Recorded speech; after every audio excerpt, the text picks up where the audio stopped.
explica é o seguinte: não, ele vem subindo, o CO2 vem subindo, mas ele subiu foi antes de 1950, mais do que agora. Ou seja, a partir do momento em que se começou a usar mais combustível, subiu menos do que antes. Então, aquilo que eu disse, no passado, o nível do CO2 era 10, 12, o nível do CO2 foi, por várias vezes, 10, 12 vezes superior ao que existe hoje. E não existe nenhuma produção industrial. No tempo dos vulcões haveriam... Os vulcões influenciam, as placas tectônicas influenciam, o CO2 também influenciam. Agora, você achar que o CO2 que entra junto com o vapor d'água com menos de 4% na composição da atmosfera é o que vai alterar, não tem nem lógica. Há pouco tempo, Alexandre, o Brasil e o mundo inteiro entrou numa confusão monumental por causa dos clorofluorcarbonos. A camada de ozônio está diminuindo, a camada está aumentando, vai matar todo mundo, acabe com o spray, não use mais o freon 12. Então foi substituído o freon 12, composto de clorofluorcarbono, que de fato sobe para a atmosfera, faz lá aquela confusão todinha.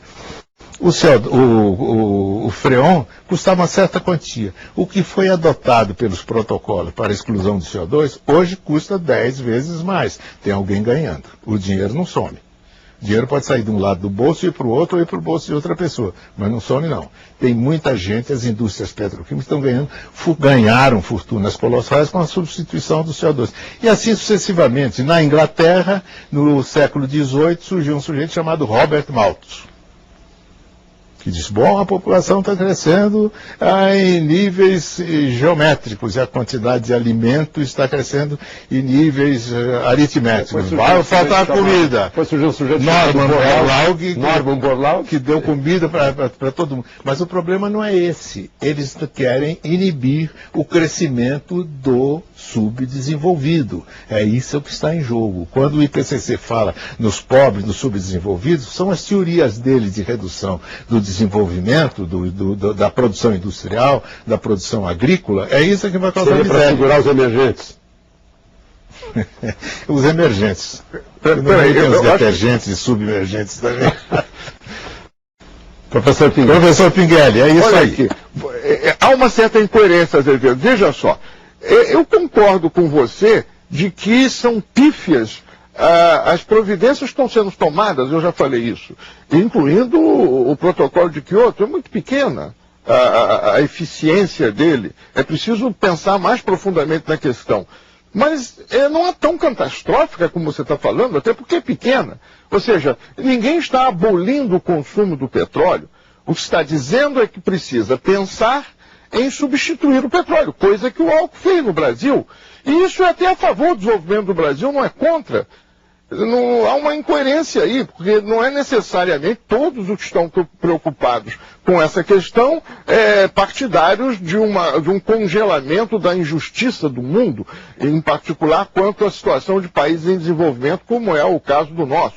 Não é possível manter o Brasil como está. Eu concordo perfeitamente em estabelecer a crítica ao IPCC.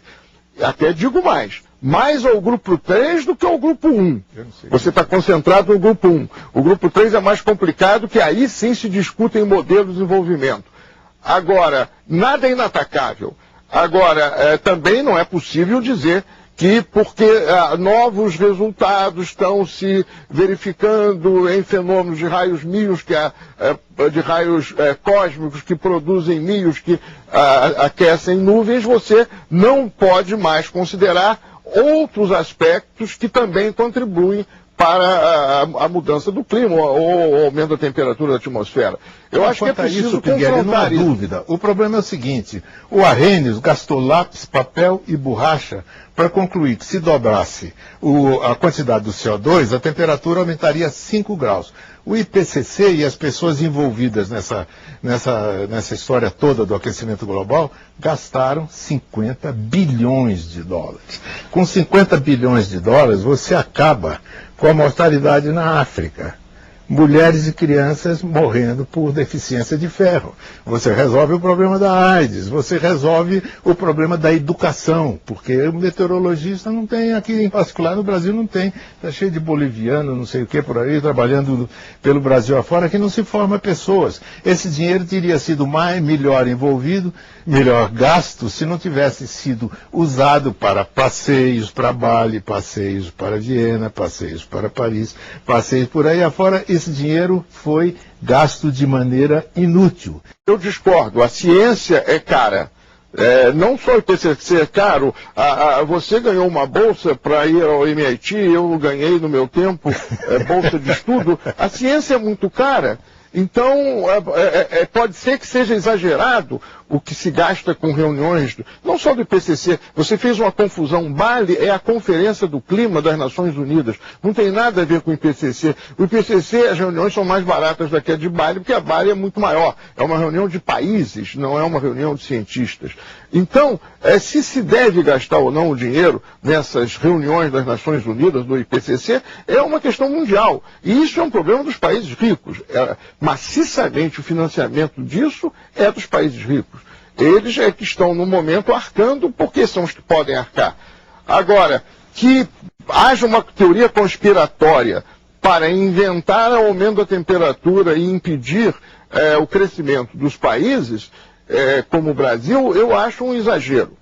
Agora, que a gente tem que ser ingênuo. Eu disse que a consequência é essa. Eu não disse que é uma teoria conspiratória. Eu disse que a consequência será essa. Veja só, uma coisa é o filme do Al Gore. Eu discordo de várias coisas colocadas no filme do Al Gore. Uma coisa é o uso de alguns resultados do IPCC. Os relatórios do IPCC são muito maçudos, difíceis de ler. E aí fazem esses resumos que nem sempre refletem o próprio relatório.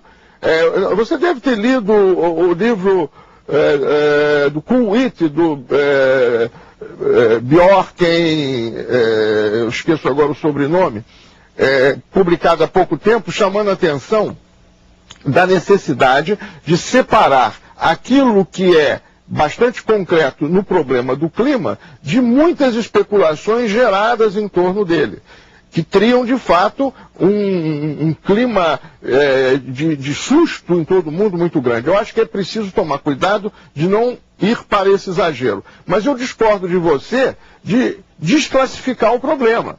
O problema existe e tem que ser esclarecido, e toda a opinião que a ciência adicionar, o IPCC tem a obrigação de incluí-la e tentar compatibilizar todos os dados, todas as teorias até cada momento.